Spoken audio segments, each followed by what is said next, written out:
watching the It's Her Time podcast with Cody and Jess. Hi, welcome back to the It's Her Time podcast. My name is Cody Sanders, and I'm a holistic health practitioner and functional nutritionist. Now, you may not know this, but March is Endometriosis Awareness Month. And so every March and on other months as well, I like to dive into endometriosis because it's a condition that affects so many women, especially some of you women that are using Mixer's products. You reach out to me often, and it's something that I feel so passionate about, helping give you the right information and help to support you in the ways that maybe you're not receiving support elsewhere. But before we go into all of this, let's join Jess for a Mixers Girls Say. On today's Mixers Girls Say, we actually brainstormed with our Mixers community and we asked the question, what do you do when you need to overcome a challenge? Yeah. What do you do? Oh, I have tried so many different things. And so I don't know if I have like a tried and true, always, little recipe for this. But what I have learned is that the quicker I can be to responding to the challenge, the better the outcome. So a lot of times when things feel challenging, it's very tempting to try to run away from the challenge and try to kind of escape in whatever way. So that could be, indulging in other distractions and things like that, or like crumbling in a ball and just wanting to lay in the bed all day long, things like that. I have just found that through, experience, I've learned that the quicker that I respond to the challenge, the more I'm able to get through it with like growth, because anything that challenges us helps us to grow. And by doing that over and over and over again, because challenges are always going to come. It's sometimes a daily challenge. You build confidence. You build confidence that, any challenge that comes my way, I know I can get through this, even though it feels hard. I know that I can get through anything. Well, you build resilience. Resilience. I love that word. So I'm just going to list out what people wrote. So list, talking it out, really getting anything out on paper helps me. Time heals all wounds. I allow myself to feel the feels. If I need to cry, I cry. If I want to laugh, I call a friend and laugh. I don't bury my feelings. I feel all of them. Go back to something I used to love. Pick up an old hobby or just do something that used to bring me joy. Exercise. Go for a walk to clear my mind. Listen to a book or podcast that frees my mind.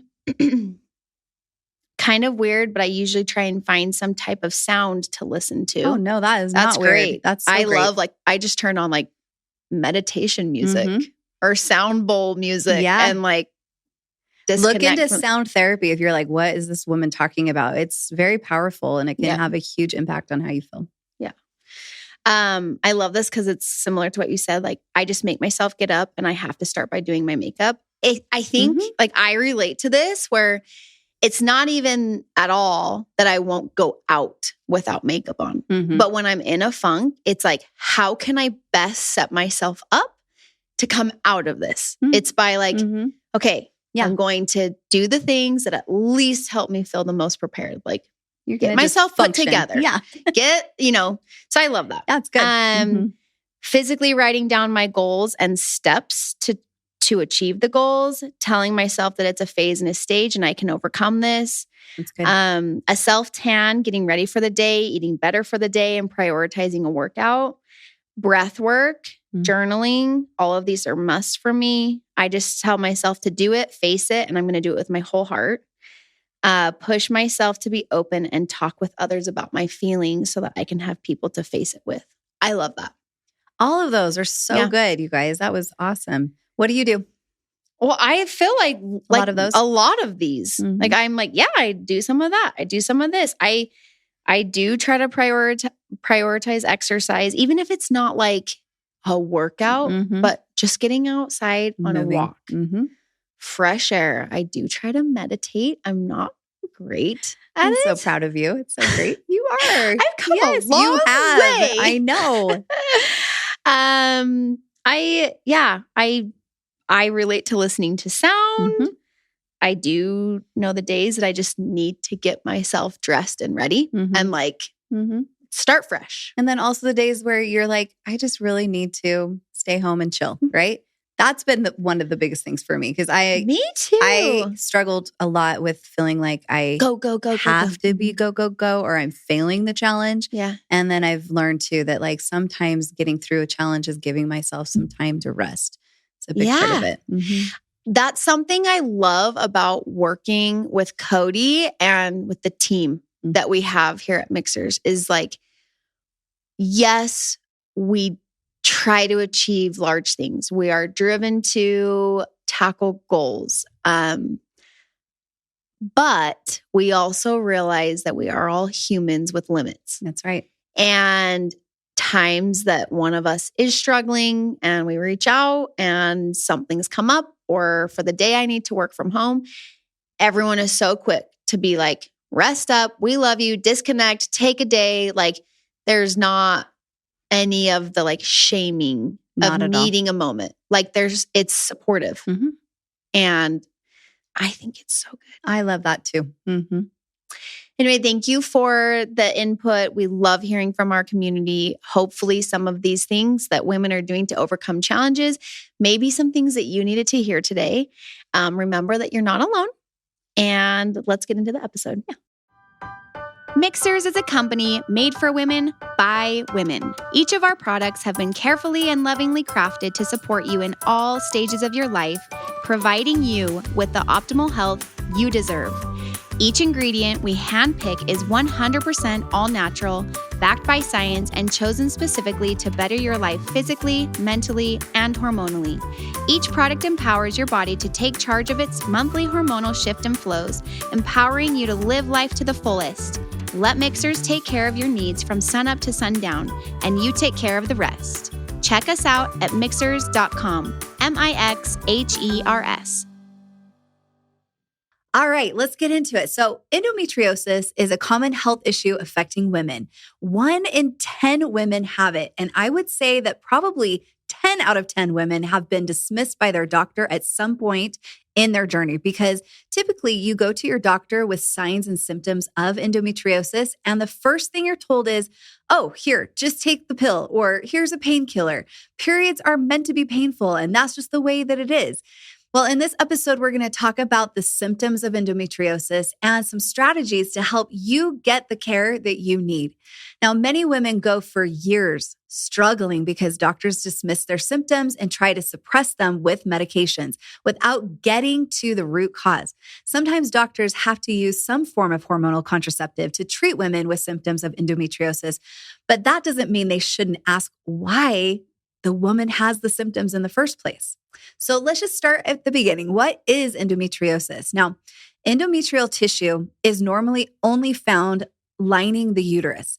In women with endometriosis, however, there are endometrial implants in other areas of the body, such as the fallopian tubes, ovaries, intestines, and so many other places. It's important to note that while similar to endometrial implants, they're not exactly like the lining of your uterus. In fact, they tend to have more fibrous tissue and they tend to have more cysts.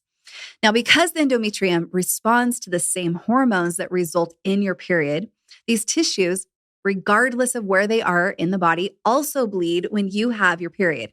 This causes inflammation, resulting in scar tissue and severe pain. Now, in time, your body tries to protect you, and it creates what's known as adhesions, which is like connective tissue that gets built up.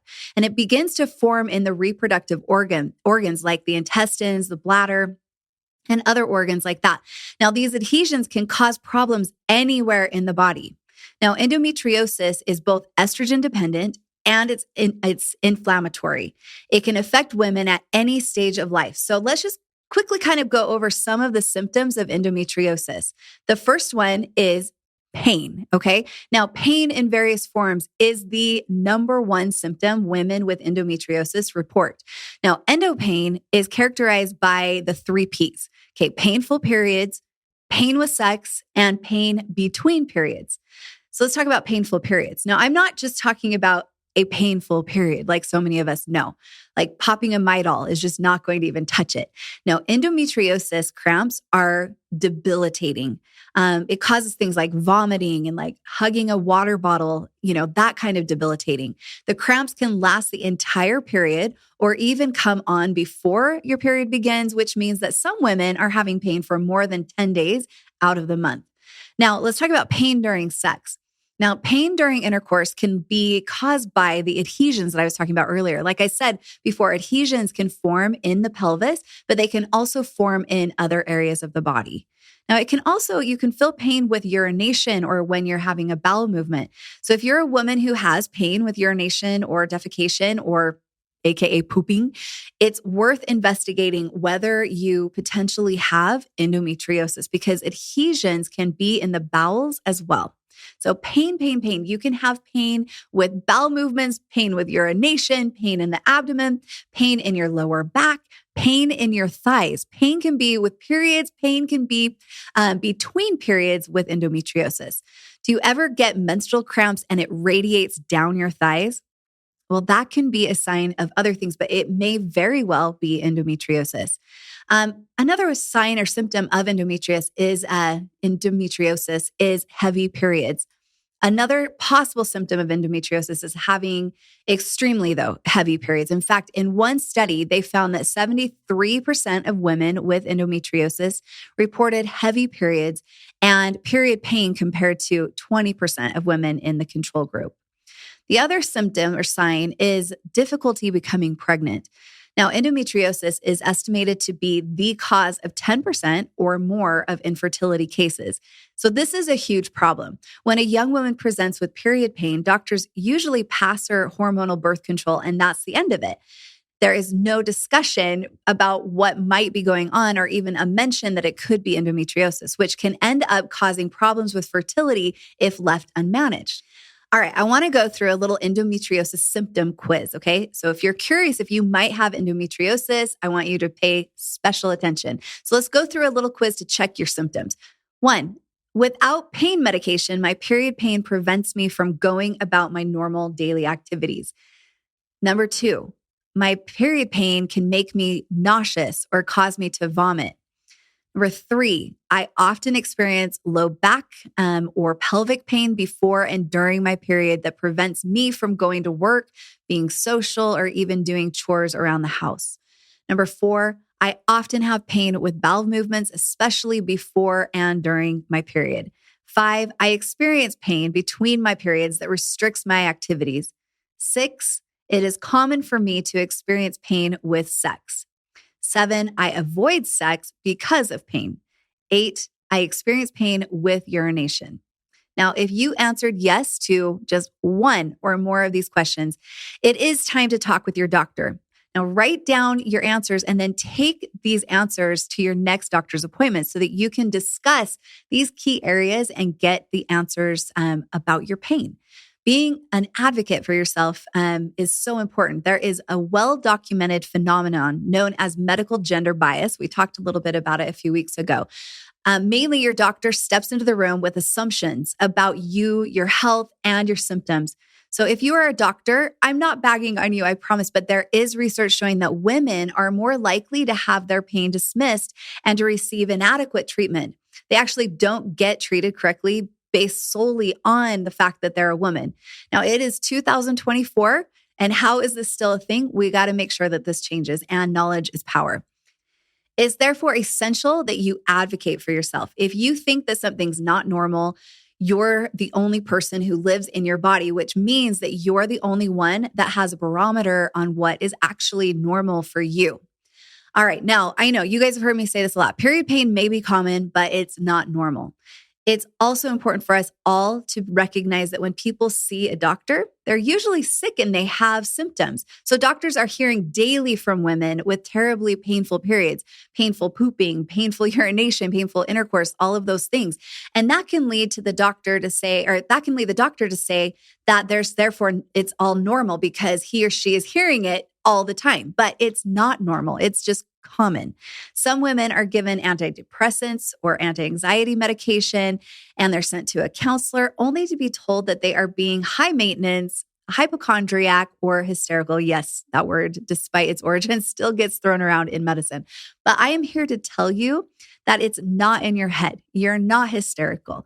If something's not right in your body, you have to advocate for yourself and keep looking until you find a doctor who listens to you. One of the first steps that you can take in advocating for yourself is to track your symptoms throughout your cycle. Now, having the data recorded not only helps you and your doctor get clarity about the severity of the situation, it also makes it a lot harder for any gaslighting to go down in the treatment room. So let's talk about diagnosing endometriosis. Okay. Now, currently, the gold standard for an endometriosis diagnosis is surgery, specifically laparoscopy and biopsy. Even though it is a minimally invasive surgery compared to other procedures, it is still surgery. Nobody really wants to operate on a young woman's pelvis when she presents pain, which is why she is often given hormonal birth control. Women are often told that the birth control is the solution to her period problems, sometimes without a discussion about possible endometriosis. Now, women deserve to know that this is a possibility and may need to be investigated in the future. Now, recently, this is great news, a blood test has become available that claims to be able to detect 90% of cases of endometriosis. This test, known as the mitomic endometriosis test, is showing promise for early diagnosis. Now, let's get into the root causes of endometriosis, because I have a lot of you that always ask me why, what causes this? Now, the reality is we're not entirely sure what causes endometriosis. We need a whole lot more research on the condition. However, there are a few factors that we have learned that are definitely playing a role in endometriosis. Now, the first one being estrogen dominance. We've come to understand that there is a hormonal component. Estrogen is one of those hormones that can influence immune system regulation, and estrogen dominance can make your immune system get all hot and bothered. And also, it overstimulates endometrial tissue anywhere in the body to grow or proliferate. It was once thought that estrogen dominance was the cause of endometriosis, but the dance that endo and estrogen are engaged in is much more complicated than that. Endometriosis is an inflammatory condition which can lead to estrogen dominance. However, estrogen dominance can aggravate the immune system and lead to further inflammation. A bit of a chicken and the egg situation here. But the bottom line is that you must treat inflammation and estrogen dominance in endometriosis. When I was in practice, we spent more time focused on creating harmony between hormones and the immune system than we did about worrying about what came first. So, because both need to be addressed. Now, the other big cause can be gut dysbiosis. We also know that endometriosis is an inflammatory condition that's likely rooted in autoimmunity and gut dysbiosis, just like it seems like everything else that's out there these days. Dysbiosis essentially means that your gut is unhealthy, and there's what's known as leaky gut. Now, you probably have organisms growing in the gut that shouldn't be there. When this occurs, we see that inflammation rises and hormone imbalances then evolve, and then pain can definitely increase. The other root cause can be environmental toxins. Now, many experts have begun questioning the role of environmental toxins. And I'm talking about chemicals like dioxins and PCBs in endometriosis. They're thought to increase the risk of endometriosis, and they do this by altering cytokines, which are the chemical messengers of the immune system. You can think of them as hormones of the immune system, and they can also alter immune function. In fact, they can alter your hormones altogether and can lead to you creating more adhesions. Now, environmental toxins also impact your liver function. Now, I already mentioned the estrogen component with endometriosis. We also have to recognize that the way that you process your estrogen plays a really big role in how things grow in your body. Your liver is responsible for making estrogen metabolites. Now, it can make the nice, safe, wonderful 2-hydroxyestrone, or it can put into the 4-hydroxy or 16-hydroxy pathway. Now, the 16-hydroxy pathway in particular, it's what stimulates growth.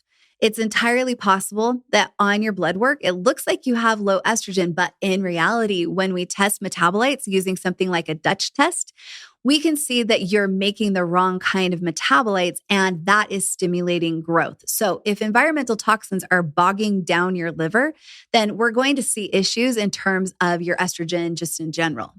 Now, another root cause can be from using hormonal birth control to treat endometriosis. Now, I get it. Sometimes hormonal birth control, like the pill, can help a woman get out of pain so that she can actually work on the root cause of endometriosis. But there should be full acknowledgement that it is for the symptom management only and not actually a root cause solution. By prescribing birth control with that vital information, a woman then understands that there is other work that she has to do in order to manage her condition. Then she's not going to be under the impression that birth control will just fix her endometriosis. It's important for women with endometriosis to get symptom relief so that they can focus their energy on healing the root cause.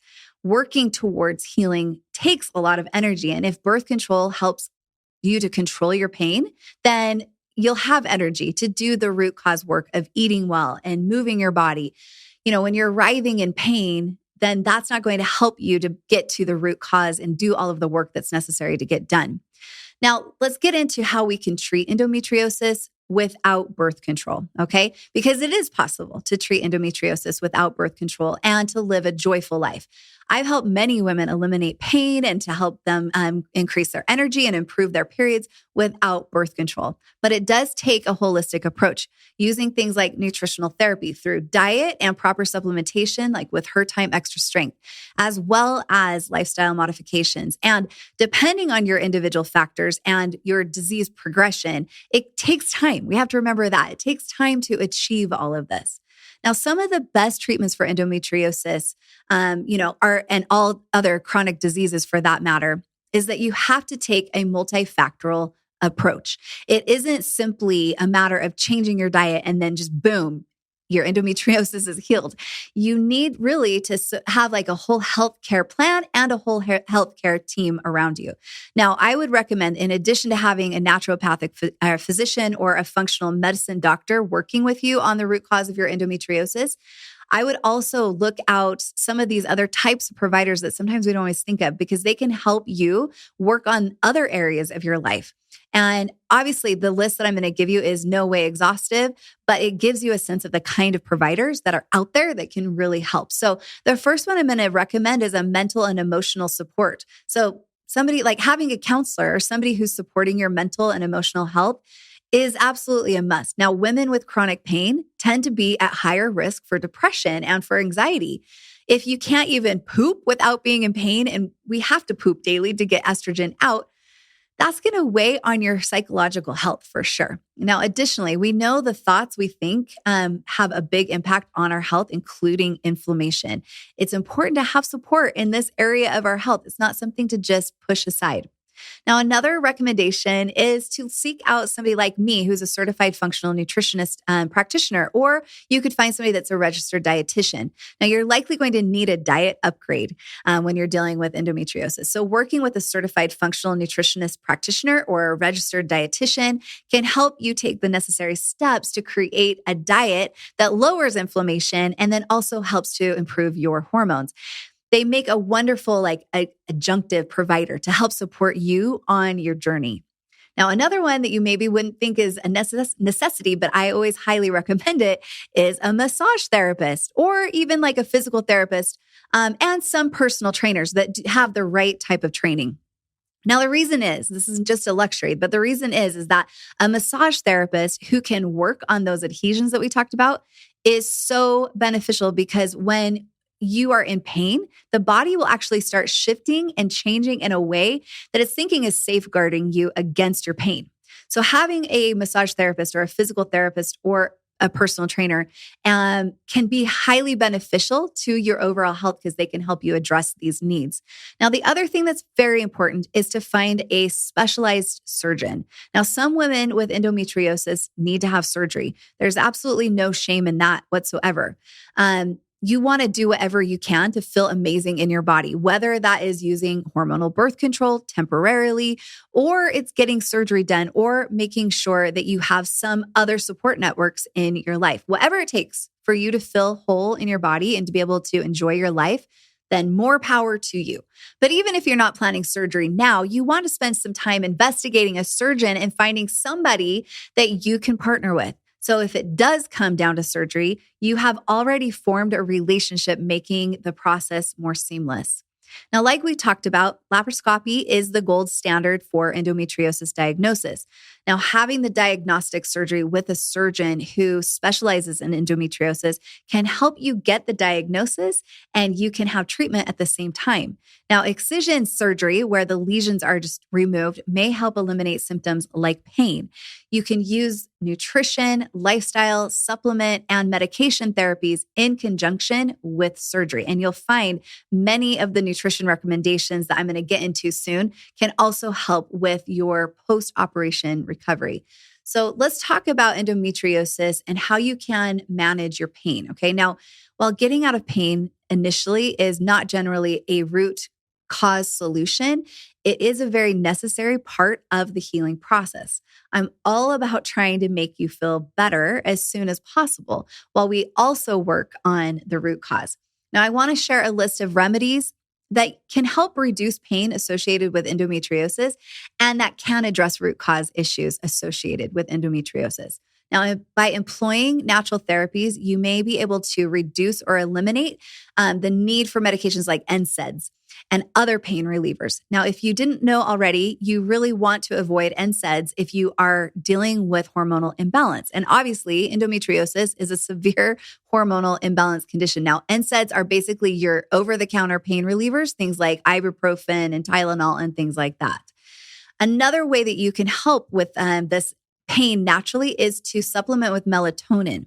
Now, research has shown that melatonin can help reduce menstrual pain, and it can help to reduce pain with sex, and it can help to reduce pain with urination and pain with bowel movements. Who knew? Melatonin can also help with keeping your ovaries healthy and protecting you against breast cancer. Although it helps us sleep, it's also an antioxidant. You can also boost your melatonin naturally by doing things like wearing amber glasses or sleeping in completely dark rooms. There's also certain foods that can really help you. Foods like pineapples, bananas, and oranges can really help to increase melatonin levels. Now, Mixer's Her Nightly has 3 milligrams of melatonin, and I make sure that I take it every single night to help me sleep great, but I also know that it's providing all of that great antioxidant support as well. Now, a second nutrient that you want to look into is magnesium biglycinate. Now, we have that in several of our products. We have it in Her Time. We've got it in Her Thrive, but we especially have it in our Her Multi. Magnesium is involved in 300 plus metabolic pathways, okay? It is basically responsible for every function in our body. We need to have it. It is also an essential part of how we convert tryptophan into melatonin, okay? The reason that's important is because we use tryptophan in order to produce melatonin as well as like our relaxing feel-good hormones as well. So it's very important for us to have. Magnesium can help reduce pain, and it can help you with processing out your estrogen, which is going to also help you to avoid estrogen dominance.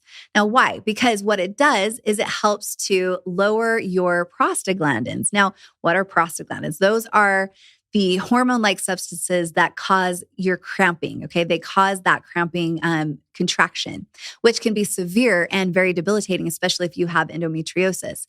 Now, elevated levels of prostaglandins are associated with more painful menstrual cramps. Okay, the other thing that other nutrients that you really want to make sure you're getting in that can help and be a more natural solution is vitamin B complex, okay? Now, B vitamins are important for estrogen metabolism.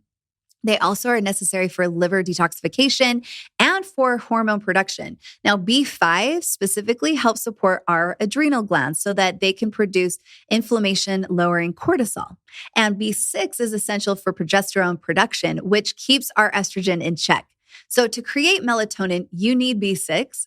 You therefore need to take a quality vitamin B complex daily as well. I never recommend taking just one B vitamin alone. That's because if you increase just one B vitamin, then you can ramp up part of the metabolic pathway, and then you start using up other B vitamins, but you're not replenishing or replacing them. So I recommend combining these other supplements with Her Multi because it provides a vitamin B complex. Now, another way that you can help to fight pain is to apply heat, okay? So placing a hot water bottle on your abdomen or on your lower back can really help to naturally reduce pain. You can also consider taking like a hot bath with Epsom salt to help alleviate pain, which actually provides you a lot of magnesium as well. Now, the other tip that I have is to use turmeric. Okay. Now, turmeric is a spice that is a potent anti-inflammatory that can also support healthy estrogen metabolism. Now, when selecting a turmeric supplement, it's important that you find one that's actually highly bioavailable. This means that your body will actually be able to absorb it and utilize it. Unfortunately, though, many turmeric supplements that are available on the market are poorly absorbed, which means although you're taking it, you won't really see the benefits of it. Now, turmeric is also highly beneficial for liver detoxification and optimizes the health of your cells. When inflammation goes high, it's harder to use our hormones at the cellular level. So this is another way that turmeric can support hormone health. Now, I love making a golden milk. It's also known as a turmeric latte. And all I do is I just heat up unsweetened coconut milk, and then I add my spices. I add my turmeric, my cinnamon, and ginger. And then this is really important. I add a little bit of black pepper. And what that does is it helps to increase the absorbency of the turmeric. And to me, it tastes like those Golden Graham cereal. Try it and tell me if you're the same with me. That's what I think it tastes like. It tastes delicious. It's like a treat I look forward to every day. Now, the other thing you want to make sure you're doing, and I know you're not going to be surprised because I feel like I give this tip almost in every episode, but eat a hormone balancing diet. Now, if we suspect that there is an autoimmune component to endometriosis, then we can shift the diet and we can begin to heal the gut. Now, while dietary changes are a super important piece of the puzzle, I just want to be clear that they are alone, they're not enough. A change in diet is absolutely necessary, but I don't want you to feel frustrated or like you did something wrong if you change your diet and then you don't see like miraculous improvement. There are a lot of people out there promising that a quick diet fix can make your endometriosis be gone for good. Now, sadly, this just isn't the case. Diet is a very important piece of the puzzle, but it is only one piece of the puzzle.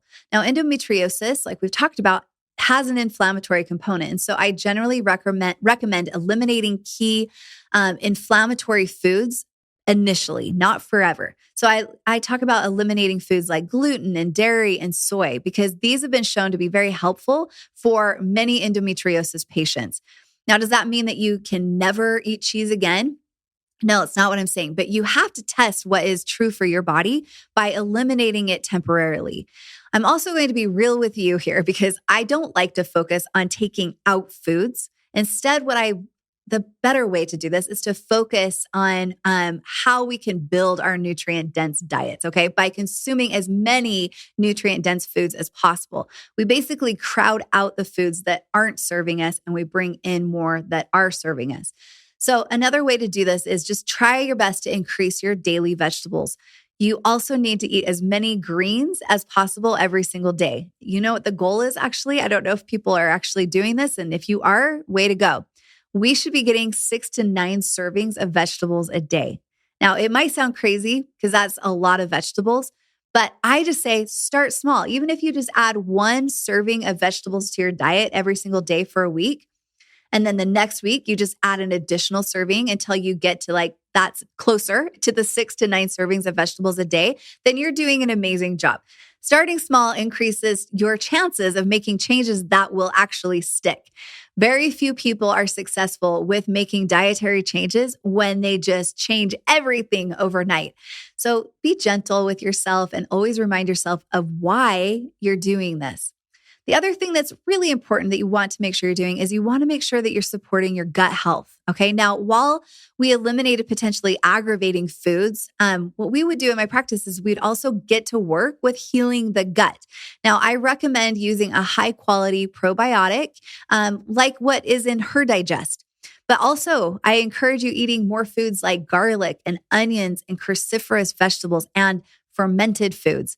They help to support metabolizing your hormones as well as support the immune system because they support the intestines, which supports those good gut bugs, okay?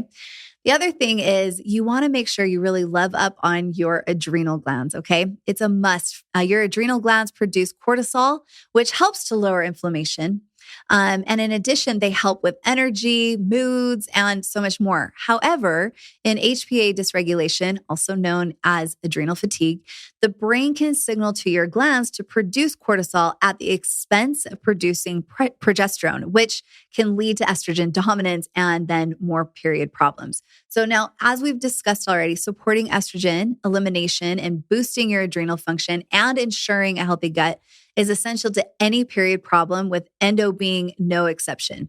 This is why Her Time Extra Strength was formulated. It's available to support women's hormone balance as well as adrenal support. And if you add in Her Digest, you are going to be supporting these three systems very powerfully.